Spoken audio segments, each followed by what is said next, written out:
Actually सीमा के बाजू पर बहुत ज्यादा ब्लेड के कट्स के निशान हैं। जब एक इंडियन रिपोर्टर ने उससे पूछा कि क्या ये निशान आपके हस्बैंड से झगड़े के दौरान लगे हैं, तो सीमा ने बोला। सीमा ने इसी बात का फायदा उठाया और उसने वो घर भेज दिया जिसकी खबर उसके हस्बैंड को बिल्कुल नहीं थी। और सीमा का फेक इंडियन आईडी कार्ड भी बनवा रखा था, जिसमें सीमा को पाकिस्तान से गायब हुए ऑलमोस्ट 2 महीने हो चुके थे, लेकिन सीमा के बारे में किसी को कोई खबर नहीं थी। सीमा के भाई ने पुलिस स्टेशन में मिसिंग रिपोर्ट लिखवाई और इन्वेस्टिगेशन से पता चला कि गुलाम हैदर ने एक और बात की है, अगर मैंने इसको डाइवोर्स दी होती तो मैं हर सिंध में मौजूद कुछ गैंगस्टर्स हैं जिन्होंने सोशल मीडिया पर धमकी दी है कि अगर सीमा को वापस ना भेजा गया तो अगर अब आपने ये वीडियो देखनी शुरू कर दी है तो मैं ये मानकर आगे बढ़ता हूँ कि आप सीमा हैदर को जानते ही हैं। एक्चुअली हर जगह पर इस स्टोरी के पार्ट्स बिखरे हुए हैं, किसी चैनल पर कुछ रिवील किया जा रहा है और किसी क्लिप में कुछ और। हर जगह आधी अधूरी बातें मौजूद हैं, तो किसी जगह कंट्रोवर्सीज एंजॉय हो रही हैं, लेकिन उन सारे पजल्स को जोड़कर आज मैं स्टार्ट टू एंड आपको एक कंप्लीट स्टोरी सुनाने लगा हूँ और इसमें वो फैक्ट्स शामिल होंगे जिन पर बहुत कम वीडियोस बनी है। तो सबसे पहले सवाल ये पैदा होता है कि who is Seema? Who is she? Is there a suspicious background to Seema? Pakistan से आई है, नाम है सीमा गुलाम हैदर। क्या सीमा ने वाकई में सीमा पार कर दी है? क्या सीमा हैदर का पूरा हिसाब होने वाला? तो पाकिस्तान से आई सीमा हैदर पर यूपी एटीएस का शिकंजा कस दिया। वो एक बात पुख्ता तौर पर कह रही हैं कि वो किसी भी हाल में पाकिस्तान नहीं जाना चाहती। सीमा हैदर पाकिस्तान में कराची के शहर में रहने वाली एक लड़की है। 2014 में उसकी शादी गुलाम हैदर नामी एक पर्सन से हुई और उनके 4 बच्चे भी हैं। सीमा के हस्बैंड पहले तो कराची में रिक्शा ड्राइवर थे और बड़ी ही मुश्किल से उनका गुजारा हो रहा था। सीमा के हस्बैंड को जब आउट ऑफ कंट्री जाने का मौका मिला तो वो अपने बीवी बच्चों को पाकिस्तान छोड़कर सऊदी अरब चले गए। सीमा का कहना कि अक्सर इन दोनों हस्बैंड वाइफ में लड़ाई होती रहती थी। इवन सऊदी जाकर भी अगर कभी कॉल पर बात होती तो अक्सर किसी न किसी बात पर इनका झगड़ा हो जाता था। सीमा के मुताबिक उनकी शादी जबरदस्ती करवाएगी, जबकि इसके हस्बैंड से जब पूछा गया तो उनका कहना था कि ये एक लव मैरिज थी। एक मिस कॉल से बात शुरू हुई और फिर बात यहाँ तक पहुंची कि उस लव में वो मैरिज में कन्वर्ट करना पड़ा। जब सीमा के हस्बैंड अब्रॉड चले गए तो सीमा ने दिल बहलाने के लिए पबजी गेम खेलना शुरू कर दी। फ्रेंड्स, वैसे तो बहुत मुश्किल है कि किसी को भी पबजी का ना पता हो, ऐसा हो नहीं सकता, लेकिन फिर भी अगर आप में से किसी को पबजी का नहीं पता तो मैं बता देता हूँ। पबजी एक ऐसी गन फाइटिंग गेम है जिसमें 4 लोग मिलकर एक ग्रुप की तरह खेलते हैं और ये पूरा ग्रुप आपस में टाइप ऑफ कॉन्फ्रेंस कॉल पर बात करते हैं। तो इसी गेम के दौरान सीमा की बात उस टीम मेंबर से हुई जिसका नाम सचिन था। सचिन एक अच्छा प्लेयर था तो सीमा को अक्सर गाइड भी करता रहता था, इसीलिए सीमा के दिल में उसके लिए अट्रैक्शन पैदा होनी शुरू होगी और इन दोनों ने आपस में एक दूसरे के साथ नंबर एक्सचेंज कर लिया। तो हम शाम शाम में गेम खेला करते थे, तो फिर मुझे यहाँ के पाकिस्तान मतलब इंडिया के लोग दिखाते थे कि ये इंडिया है, ये मस्जिद है, ये मुस्लिम है, ये हिंदू है, और मैं इनको वहाँ का दिखाती थी। तो ऐसे चलते चलते हमारी मतलब बहुत ज्यादा दोस्ती हो गई, गहरी दोस्ती हो गई। तो ये दोस्ती कब प्यार में हो गई पता ही नहीं पड़ा, और इनके बगैर ना मुझे रहना आता था ना इनको मेरे बगैर रहना आता था। हम दिन रात वीडियो कॉल पे रहते थे व्हाट्सएप में, सुबह शाम दिन रात हर समय, जैसे आँख खुलती थी तो हम वीडियो कॉल पे रहते थे, वो सोने समय तक, और जब सोते भी थे तब भी हम वीडियो कॉल चलाकर ही सोते थे। सीमा का कहना था कि वो बहुत देर तक रात को सचिन से फोन पर बातें किया करती थी और आहिस्ता आहिस्ता सचिन से उसको प्यार हो गया और फिर ये प्यार जुनून में बदल गया। मैं जुनून का लफ्ज इसलिए बोल रहा हूँ क्योंकि वो इस प्यार के पीछे इंडिया तक चली गई। एक्चुअली सीमा के बाजू पर बहुत ज्यादा ब्लेड के कट्स के निशान हैं। जब एक इंडियन रिपोर्टर ने उससे पूछा कि क्या ये निशान आपके हस्बैंड से झगड़े के दौरान लगे हैं, तो सीमा ने बोला नहीं, ये निशान उसने खुद अपने बाजू पर ब्लेड से लगाए हैं, क्योंकि जब उसकी सचिन के साथ किसी बात पर नाराजगी होती थी तो सीमा अपने आप को नुकसान पहुंचाती थी ताकि सचिन को पता लगे कि वो उसके लिए कुछ भी कर सकती है। और जब इनके रिलेशन को 2 साल हो गए तो इन्होंने मिलने का फैसला किया। सीमा ने इंडिया का वीजा अप्लाई करने की कोशिश की, लेकिन जैसा कि आप सब जानते हैं पाकिस्तान से इंडिया का वीजा मिलना बहुत ही मुश्किल है और ना ही सचिन पाकिस्तान आ सकता था। तो फिर इन दोनों ने नेपाल में मिलने का फैसला किया। सीमा ने अपने 4 बच्चों को अपनी बहन के पास छोड़ा और वो नेपाल चली गई। वहां इन दोनों ने एक होटल में 7 दिन और 7 रातें गुजारी। इन 7 दिनों में घूमे फिरे, टिकटॉक रील्स बनाई और फिर नेपाल के शहर खटमंडू में इन्होंने पुष्पनाथ टेम्पल में हिंदू रस्मों के रिवाज से शादी कर ली। सीमा का कहना था कि उसका वापस पाकिस्तान जाने का बिल्कुल दिल नहीं करता, लेकिन वो अपने बच्चों को भी नहीं छोड़ सकती थी। तो सचिन ने सीमा को बोला तुम अपने बच्चों को अपने साथ यहाँ ले आओ। सीमा वापस पाकिस्तान आई और कुछ दिन पाकिस्तान में रुकी। सीमा ने सब कुछ छोड़कर सचिन के पास फिर इंडिया जाने का पक्का फैसला कर लिया। इस काम के लिए बहुत से पैसों की जरूरत थी। दूसरा, सीमा को इंडिया में लीगली एंटर होना भी बहुत ज्यादा मुश्किल लग रहा था, तो उन्होंने यूट्यूब पर कुछ वीडियोस देखी कैसे इंडिया में इलीगली एंटर हुआ जाए। फाइनली उसको एक ऐसा रास्ता मिला जो नेपाल से होकर इंडिया में जाता था, क्योंकि नेपाल के लोगों को इंडिया में जाने के लिए कुछ खास डॉक्यूमेंटेशन की जरूरत नहीं पड़ती। नेपालियों को सिर्फ वहां जाने के लिए उनका नेशनल आइडेंटिटी कार्ड चाहिए होता है। यहाँ मैं आपको बता दूं, वैसे तो सीमा रेंट पर एक छोटे से घर में रहा करती थी पाकिस्तान में, लेकिन उसका हस्बैंड जो पैसे उसको बाहर से भेजता था उससे उसने घर भी खरीद लिया था, लेकिन अभी तक ये उस घर में शिफ्ट शिफ्ट नहीं हुए थे क्योंकि वहां पे कुछ रेनोवेशन का काम चल रहा था। अब क्योंकि सीमा का हस्बैंड पाकिस्तान में मौजूद नहीं था तो उसने वो घर सीमा के नाम पर रखा था ताकि पेपर वर्क करने में आसानी और कोई भी मसला ना बने। सीमा ने इसी बात का फायदा उठाया और उसने वो घर भेज दिया, जिसकी खबर उसके हस्बैंड को बिल्कुल नहीं हुई। सीमा ने अपने बच्चों का पासपोर्ट बनाया और पहले कराची से शारजा ट्रैवल किया। वहां एयरपोर्ट पर 11 घंटे वेट किया और फिर वहां से नेपाल चली गई। नेपाल में काठमांडू से सीमा ने पोखरा तक 400 किलोमीटर का सफर तय किया, जिसमें ऑलमोस्ट उसको 28 घंटे लगे। यहाँ तक सफर करने में सीमा के बच्चों की तबियत भी खराब हुई और उसकी बेटी ने बस में वॉमिट भी की। फिर पोखरा से सीमा ने बस चेंज की और इंडियन बॉर्डर सनोली तक पहुंच गई। सनोली बॉर्डर इंडिया और नेपाल के दरमियान बाय रोड एंट्रेंस गेट है जो ट्रैवल और ट्रेड दोनों के लिए यूज किया जाता है। यहाँ सीमा ने बताया कि वो नेपाल की ही रहने वाली है। उसने पहले से ही हिंदू गेटअप किया हुआ था। जब उससे आईडी कार्ड के बारे में पूछा गया तो उसने कहा मेरा आईडी कार्ड गुम हो गया है, मेरे बच्चों की तबियत भी ठीक नहीं है, बच्चों का बाप भी इंडिया में रहता है तो मैं बच्चों को लेकर उन्हीं के पास जा रही हूँ। तो 11 घंटे मेरा स्टे था दुबई में।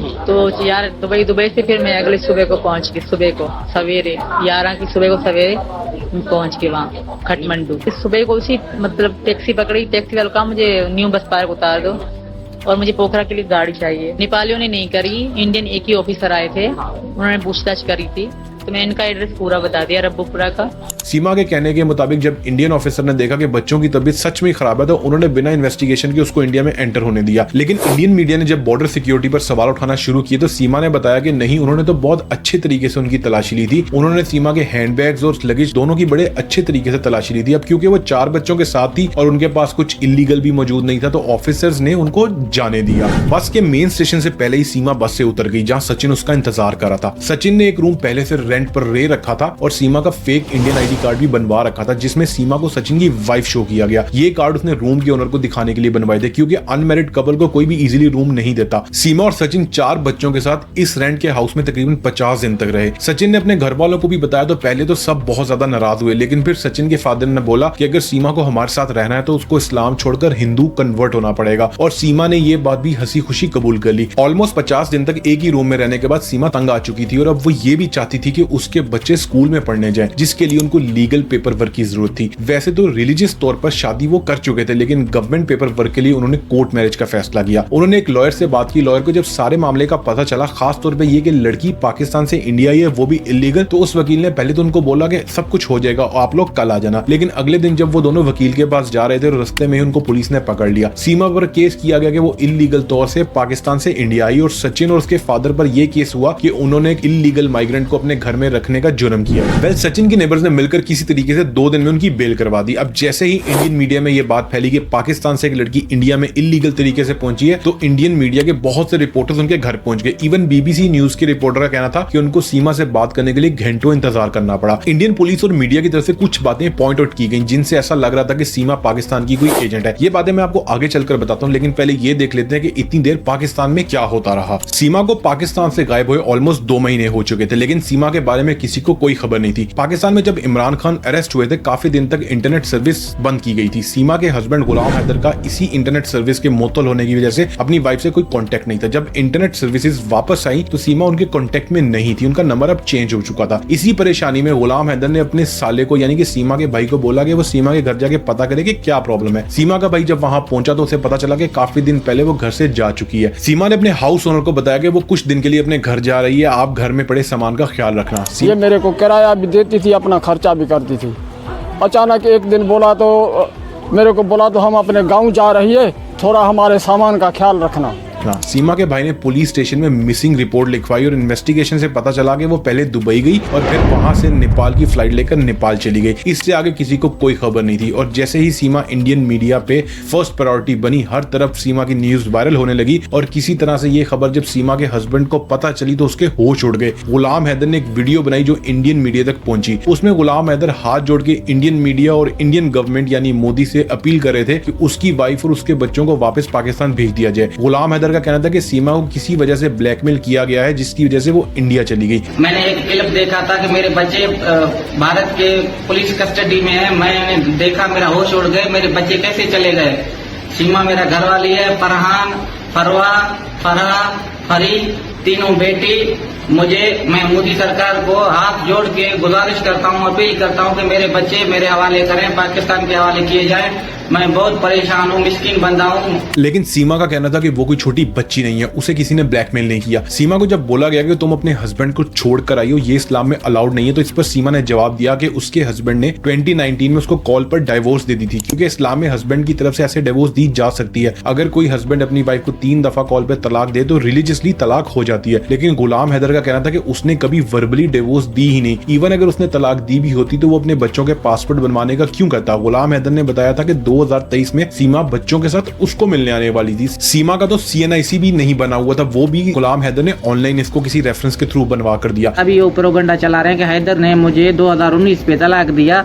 कोई तलाक नहीं है, ये झूठ बोल रहा है, इसको कोई ब्लैकमेल कर रहा है। मैंने 2023 को अपना ये NIC बनाया ऑनलाइन जरिए कि बच्चे ईद के बाद, ये बड़ा बकरा ईद है हज वाला, ये गुजरेगा तो बच्चे इधर आना चाह रहे थे। अगर मैंने 2019 को बच्चों को छोड़ा तो मेरा 2023 को बच्चों का NIC बना हुआ है, ऑनलाइन जरिए मैंने बनाया। बच्चे ईद पे इधर आना चाह रहे थे। बिल्कुल झूठ बोल रहा है कि कोई तलाक नहीं है।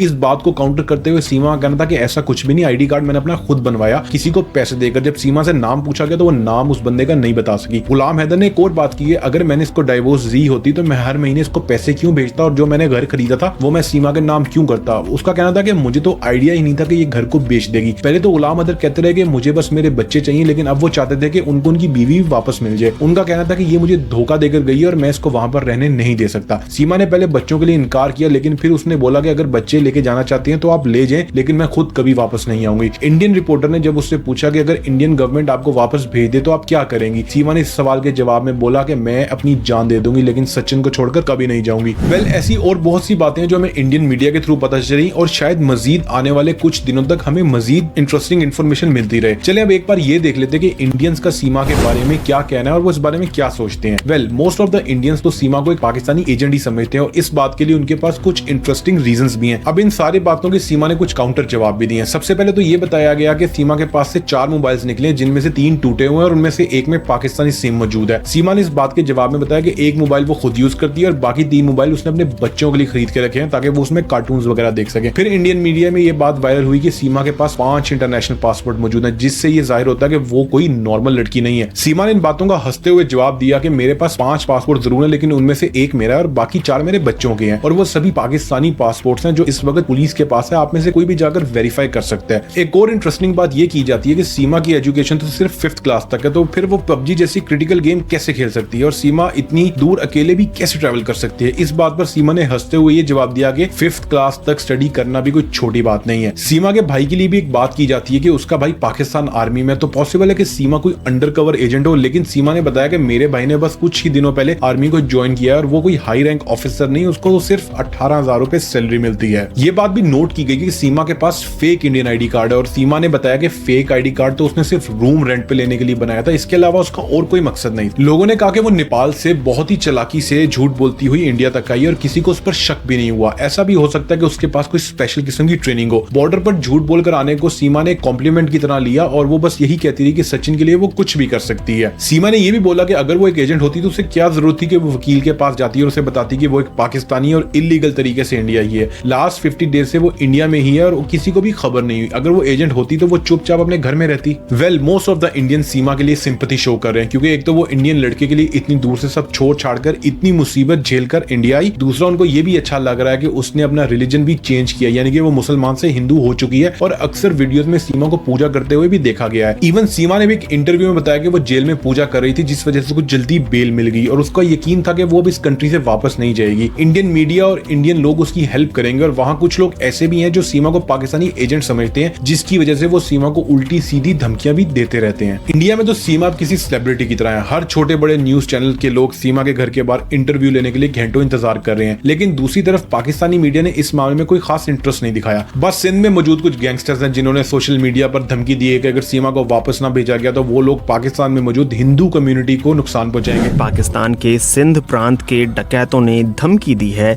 कि अगर सीमा हैदर अपने देश में वापस नहीं आई तो वो हिंदुओं के धार्मिक स्थलों और घरों पर हमला करेंगे। इस धमकी के बाद चीफ मिनिस्टर ने, जो सिंध के हैं, उन्होंने बोला कि हम ऐसा कुछ भी नहीं होने देंगे और उन्होंने सिंध में मौजूद टेंपल्स पर सिक्योरिटी बहुत ज्यादा टाइट कर दी है। वेल, सीमा हर दिन किसी न्यूज चैनल के जरिए अब सोशल मीडिया पर हमें नजर आती है। अब तक की जो भी सिचुएशन थी मैंने आपको कंप्लीटली बता दी है। अब आप कमेंट सेक्शन में बताएं कि आप इस सारी सिचुएशन को किस एंगल से देखते हैं और आपके हिसाब से अब क्या होना चाहिए। तब तक अगर कोई न्यू अपडेट मुझे मिली तो मैं आपको शॉर्ट वीडियो के थ्रू इसकी इंफॉर्मेशन दे दूंगा। See you in the next video.